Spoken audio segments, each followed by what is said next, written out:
Hey, what's up, people? This is Sue. I'm here with Nate, and welcome as politics as usual. This is episode 6. We got a great show for y'all. Before we get started, Black is an acronym for Building Lives Through Awareness and Conscious Knowledge. Shout out to the co-owner, Miss Baba. Shout out to Jay and everybody that follow us and support us. So, how you feeling today, Nate? Oh man, I'm feeling great. Sue, how are you? Man, I'm maintaining. I'm maintaining. Like, yo, I don't know how to do laundry, right? For those of you could probably already see I got a little stain right here. There's not a food stain, right? Like I did laundry and ended up with a stain in my shirt.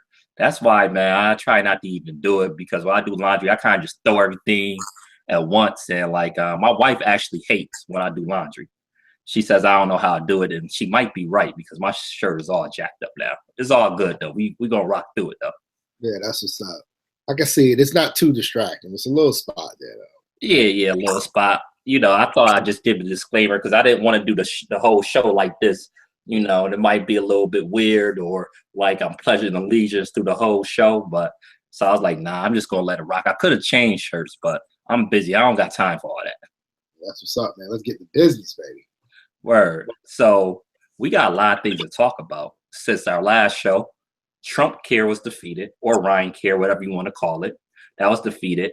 Now it seems like they're gonna move on to tax reform. We gotta talk about that. We gotta talk about the buildup they have in overseas in Iraq and Syria. But before we get to that, we cannot forget about local politics.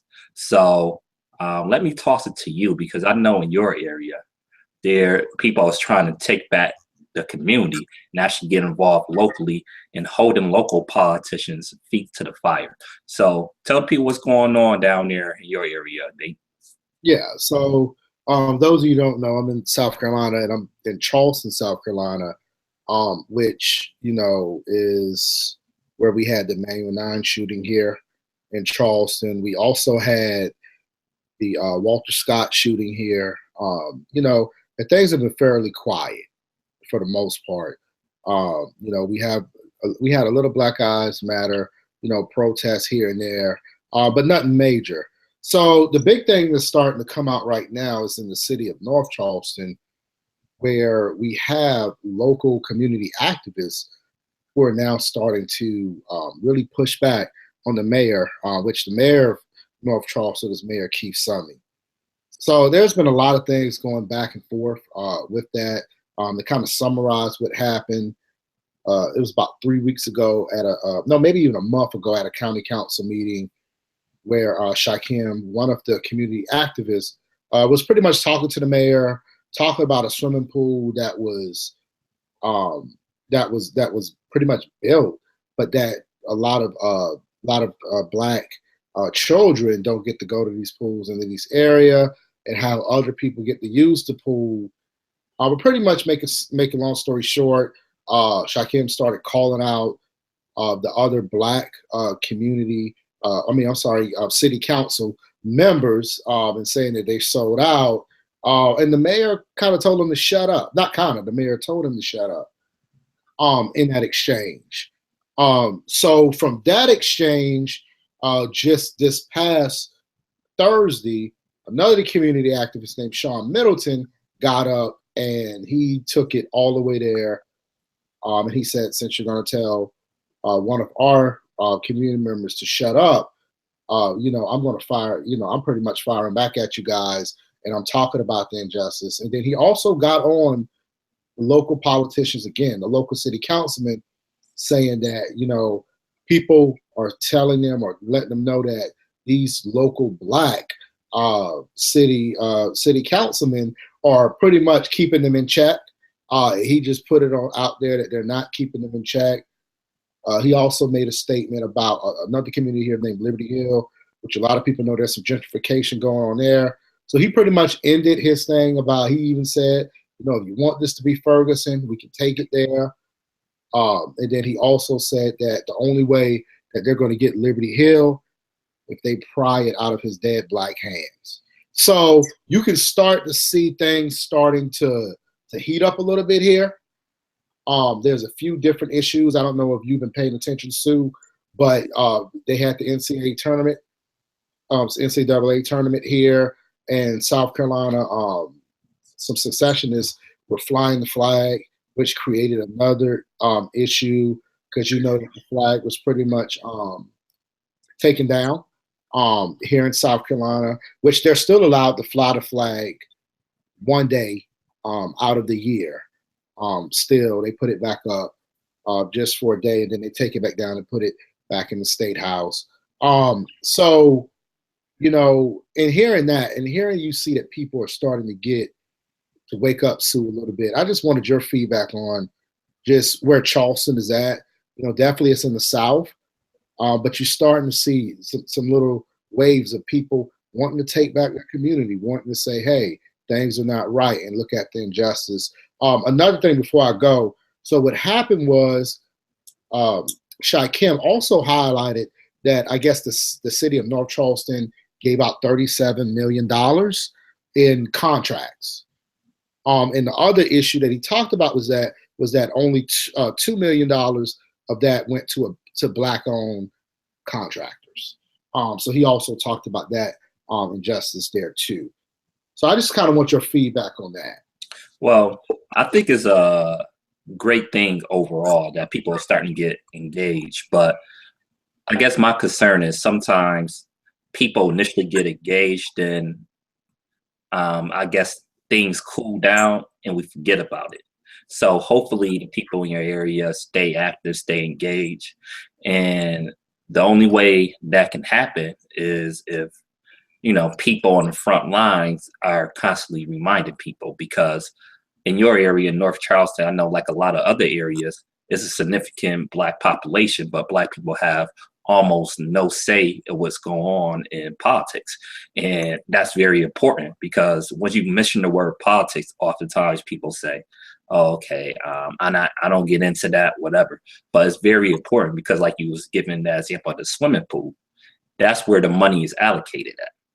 So if you don't have control in your area, you're not going to get certain resources. And that's why our communities oftentimes don't get what we should get in the terms of resources, and goes to other communities, because even if you have a Black politician, oftentimes, as you said, a lot of these Black politicians is already bought off. I'm not sure about your local area because, I don't live there. So I'm not as familiar with the local politicians there. So I don't know if they, either. And I'm not sure either. That's just what these gentlemen are alleging that's going on. I don't know, but that's just some of their beef. Right. So I'm just going to talk in general. In general, a lot of Black politicians is bought off. So just because somebody is Black doesn't mean they have the best interest in the community. So we need to start paying attention to, okay, who's doing what. You have to start going to these city council meetings and looking up your local politician voting record. Okay, what are they voting for? What amendments, if any, are they bringing up? Are they fighting for the agenda? And we have to start getting involved, because there's no reason why a city like North Charleston should be underrepresented when it's such a significant Black population there. So you have to take back control. And I just hope this is not one of those things, because every so often attention get brought to a situation and then it goes away. So I just hope that's not this is not one of these situations. Since you down there on the ground level, what's your feel to that? Do you think that this energy going to keep up, or do you think it's going to die down? I think this energy is going to keep up. And the reason why I say that, because it's just getting started. I think it's been a thing where a lot of Black people in this area have been really patient. And I think now they're starting to see that their situation is not improving. Like I said, it didn't help with the shootings of Walter Scott, nor did it help with the shootings of, what happened at Emanuel 9. So I think that people are really starting to question the system that's around. And I guess, and one of the things that kind of really started turning on the mayor here is when he allegedly said that he was going to definitely support Trump in the campaign, and I think that's kind of what turned it. Then I think one of Donald Trump's sons actually bought a building here in North Charleston. So I think that all of that kind of got people thinking about what's really going on. So they really don't want their communities being taken. My concern, though, Sue, with this, if we don't build the infrastructure, or like you said, or even get engaged politically, we're just making noise. So my hope is, all of those people who are out there who are trying to mobilize and who are trying to do this, like they really do their research. They really get a strong team together, and then they really create a platform and they stick to the issues at hand, and don't get off track. Right. And there was you in an area too where it's very serious down there in South Carolina. I don't know if you heard about this poll, but the Hill magazine reported, and the Hill, for those you don't know, is a publication and organization that's in DC, and they focus mainly on everything that's going on in Washington, from House, Senate, and White House. So it's a reputable organization. They just reported that 4 in 10, 40% of Trump supporters in South Carolina, wish the South have won the Civil War. And another 38% said they weren't sure. Only 24% was glad that the Union or the North won the war down there. Those are the Trump supporters there. So, Trump won the state. So you're dealing with heavy, heavy white supremacy there. And we already know, even though they're going to say it's state rights and it had nothing to do with racism, we already know that's totally false. And we know the reason why they want to keep state rights. So we can end that right there. So you're dealing with something heavy out there, very heavy. So it's not surprising that when it comes to a tournament, you have people with Confederate flags flying. It's not just South Carolina too. I know in Virginia, and they probably have in South Carolina and all through the South, where they have those reenactment wars and the South actually win. So, it's definitely heavy out there. And even if your situation locally might not be like that, again, it goes back to the resources. You're probably not getting the resources you deserve.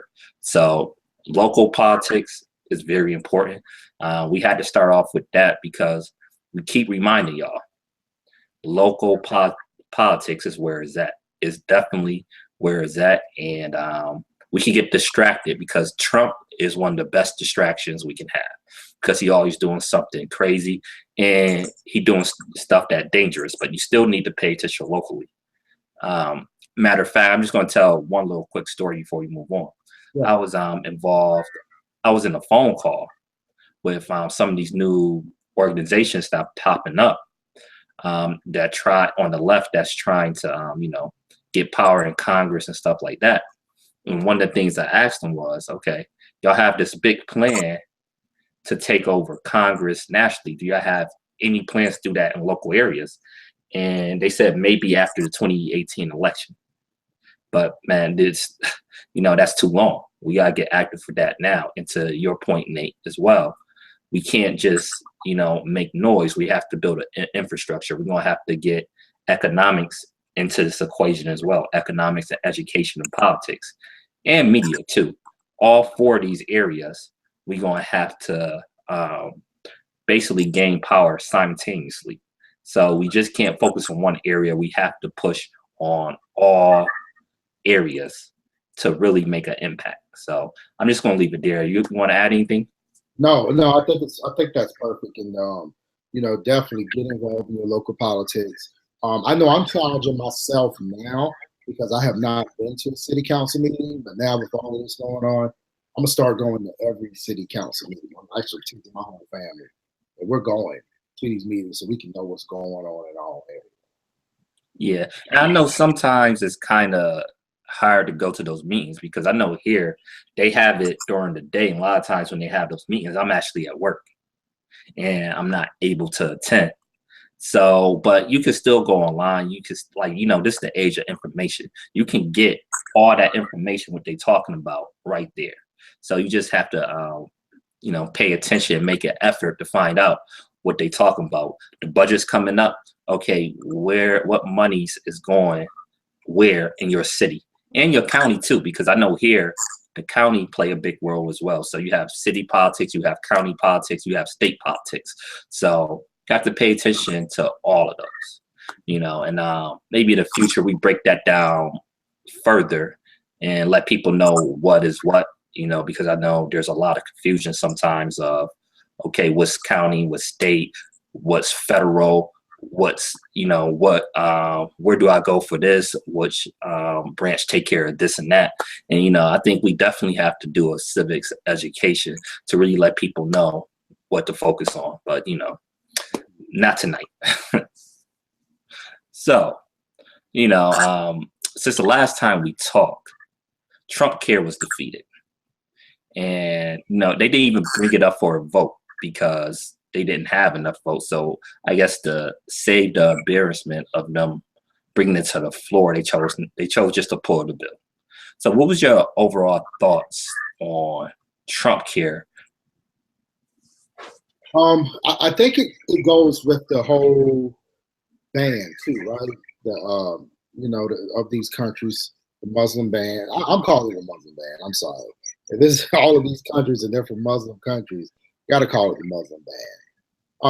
But I look at the defeat of that. I look at the defeat of Trump Care or Ryan Care, which, maybe it'd be Trump Ryan Care. I don't know. But it suffered a major defeat. And I think what has happened was Trump and other Republicans did not pay attention to the polls. Because let's remember, Obama actually ended, when he left his presidency, he left on the popular side. Obamacare was popular. It picked up steam. People were like, you know what, this thing is really not that bad. So I think what happened, even Trump with some of his constituents, those people realized, like, hold up, you're repealing it. What are you replacing there? And now I am really dependent on this health care right here, right now. So now you got a thing where these guys are probably calling their constituents, and they're like, look, you will not repeal and replace Obamacare, especially with this bill that we don't like.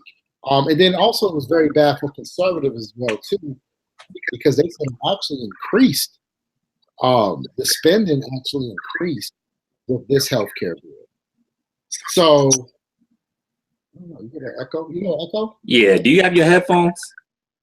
Yeah, let me get my headphones. Yeah. So okay. I'll just roll. Go ahead. Yeah. Take over for that. Let me get it. Yeah. I'm just gonna roll with it for a minute. So hopefully that audio is not too bad. While Nate get his headphones, I'm going to basically touch on a few things with healthcare, some of the points that I wanted to bring up. So overall, this bill was a disaster anyway. So let's just talk about what was specifically in the bill. They had a bunch of tax cuts. They was going to cut Medicaid. So basically for people that was middle class and poorer people, the bill would have been disaster. What it would have helped people that have a lot of money, because it basically was a tax cut. So from the start, the bill was designed to fail. He keeps saying that Obamacare is about to implode, which, I have my problems with Obamacare, but what he was proposing was no better at all. So I guess what we have to ask, what is the next steps? So I know right now, the Democrats, some of these Democrats is kind of like gloating and they happy, but I know Bernie Sanders, Keith Ellison, and a few other Democrats are trying to propose a single payer bill. So what single payer is basically it's going to get rid of the insurance companies, and it's going to be one source. So if you sick, you just go to the hospital. So, hey, Brother Nate, can you hear me? How are those headphones working? I hear you. You hear me? Yes, I hear you. That's much better. All right, perfect. I think it is anyway. Talk a little bit more.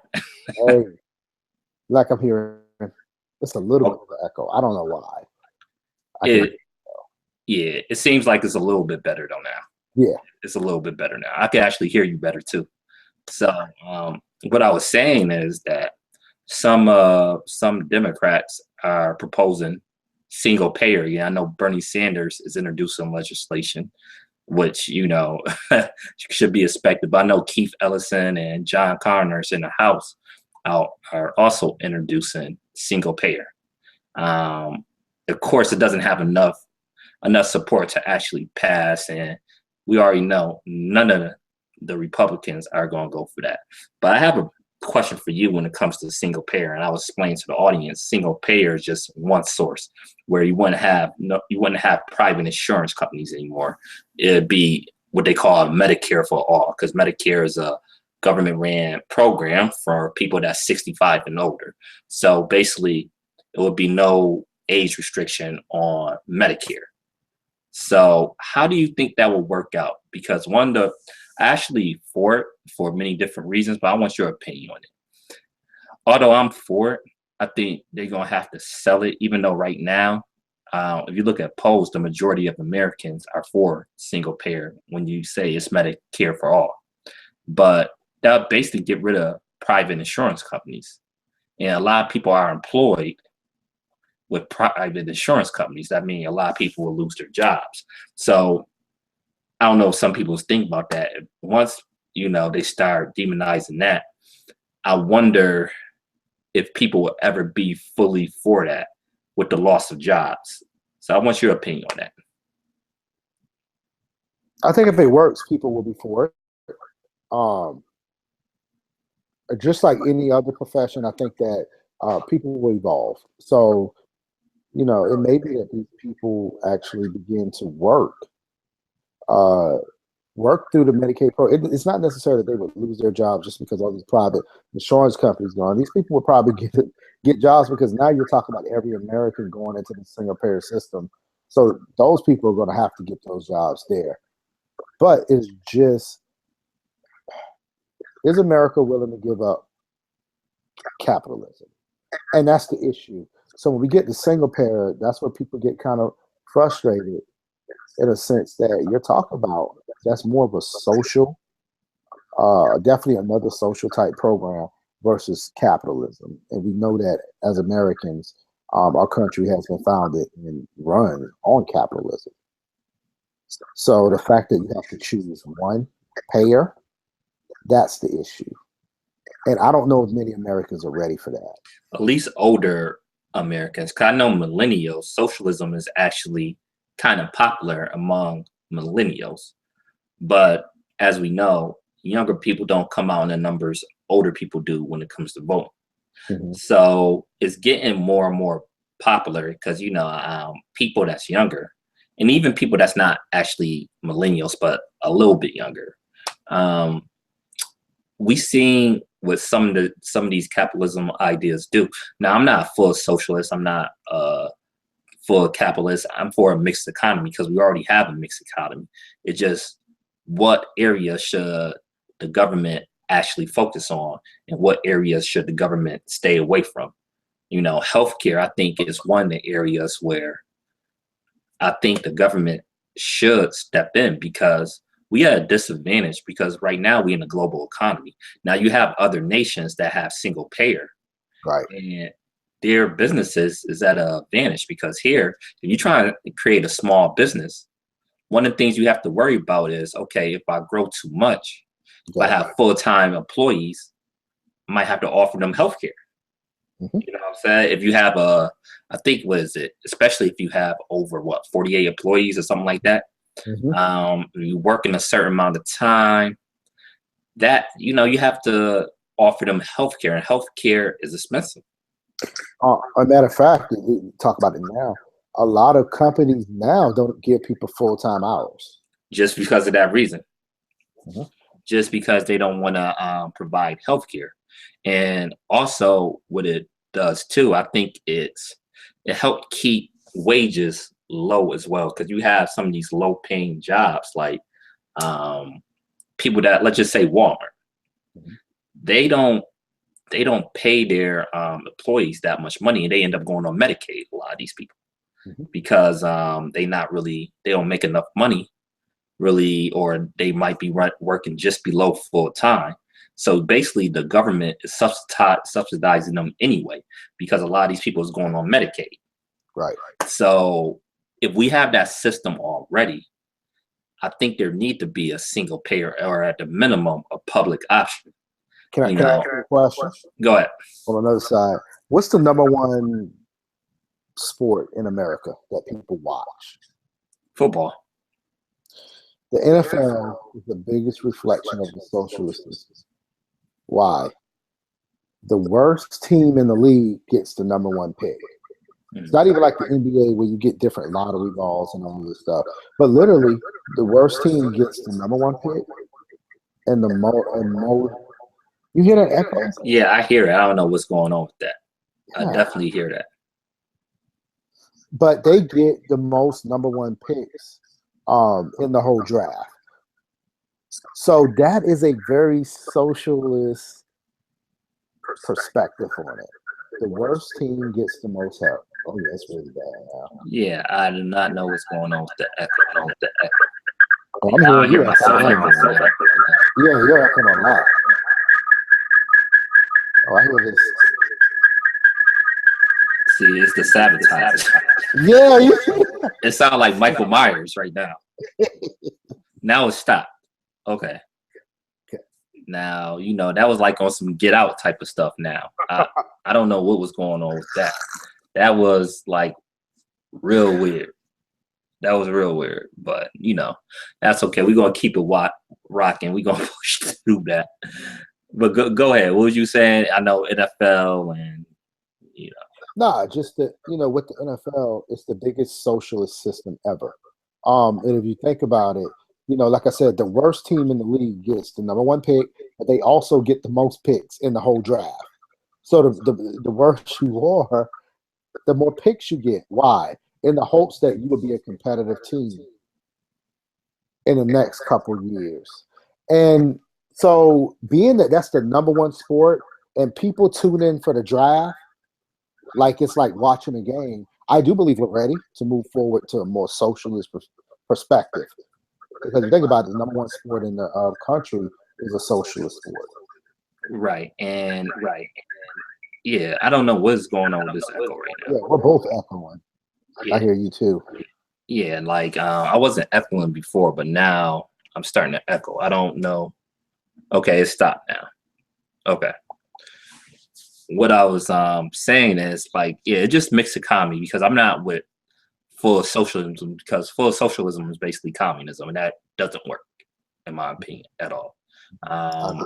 Yeah, it definitely need to be a mixed economy. I'm definitely for people to come up and start businesses, especially small businesses. So yeah, but when it comes to healthcare, we definitely need to do something more. The Affordable Care Act was a start, but it definitely doesn't solve the problem, and hopefully we can move towards that direction. So I guess the last issue, well, not the last issue, we got two more issues I want to basically bring up. So now that Trump was defeated and the Republicans was defeated on Trump care and repealing the Affordable Care Act, aka Obamacare, now they're saying they want to move on to tax reform, which is going to be interesting because some people think it's going to be an easier victory. I don't know.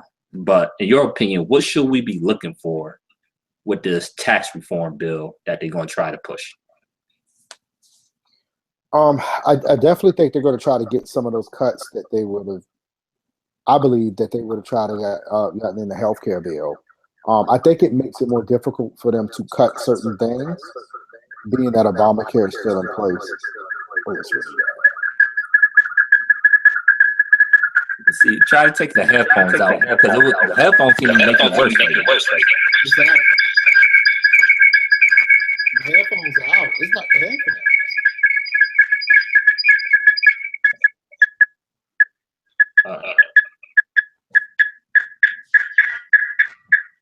Trying to take us out, man. Yeah, because this is we talking about this stuff tonight. They're like, yeah, because we've been doing this for weeks. We had no problem. I'm using the same But What Cam I've been using. we're going hard tonight on these issues, man. All right, so hopefully, well, I'm still hearing a mini echo. So I'm just going to try to, I'm going to keep it a little bit more brief because this audio issues is annoying. We definitely going to have to try to get through that. Okay, so as you were saying, they going to try to push through some of these tax reforms, some of these tax cuts that they was trying to push through with the repeal of the Affordable Care Act. I know they're going to cut corporate taxes, which I'm not fully against, but because I think 35% is too high because right now it's at 35%. But, you know, there's a lot of loopholes and a lot of major companies don't pay any tax. There's some companies that don't pay any taxes at all. So they saying 20%, 15%. I can rock with that as long as they get rid of a lot of those loopholes. But you want to talk about taxes. The first thing that President Trump did was increase taxes on the middle class because he got rid of the first-time home buyers tax credit. That was his first executive order he signed into law.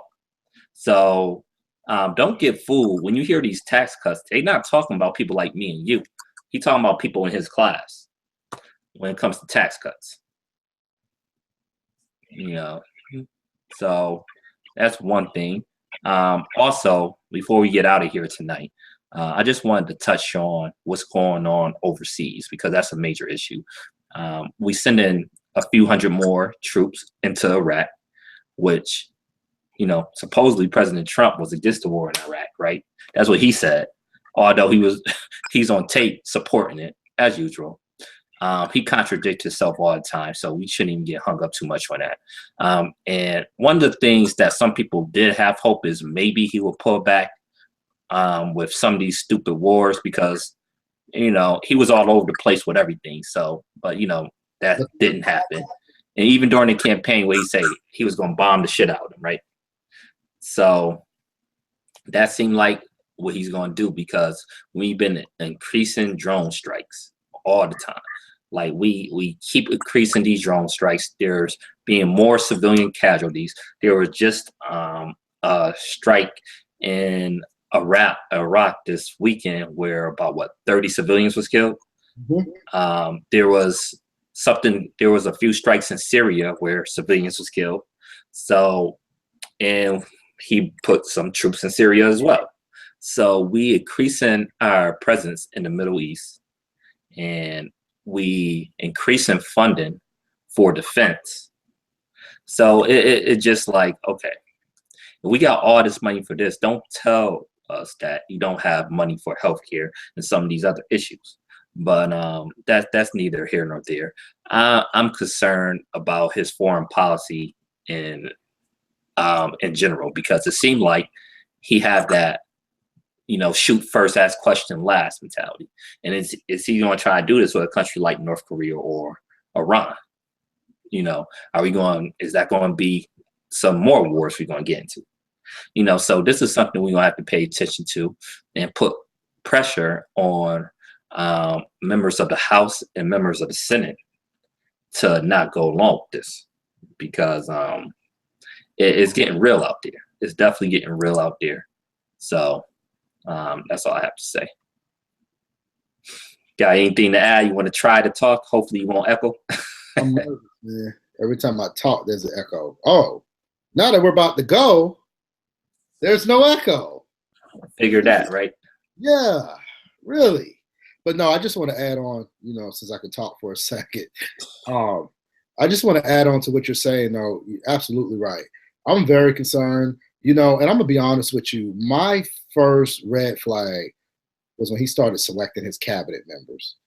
And the fact that he has so many generals and former generals and defense guys in there. If you're in the armed forces right now and you don't like to go fight, I'm going to tell you this right now. You better be watching out because he definitely has this cowboy John Wayne attitude going in there. All of these casualties, you know, I'm really getting nervous about our national security, really, right now, because it's only a matter of time before, you know, other people just said, you know what, we're not going to take this no more. So I don't know if this is what Make America Great Again is all about. I don't know. This is what people wanted. But I'm just a little bit nervous right now, Sue. I'm not even gonna lie. Yeah, definitely. So, this Politics as Usual, episode 6. We apologize for the audio issues. I know there's been 2 shows to me and Miss Bob. I did a show.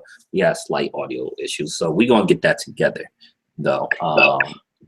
So again, apologies for that. So, signing off and all. Peace.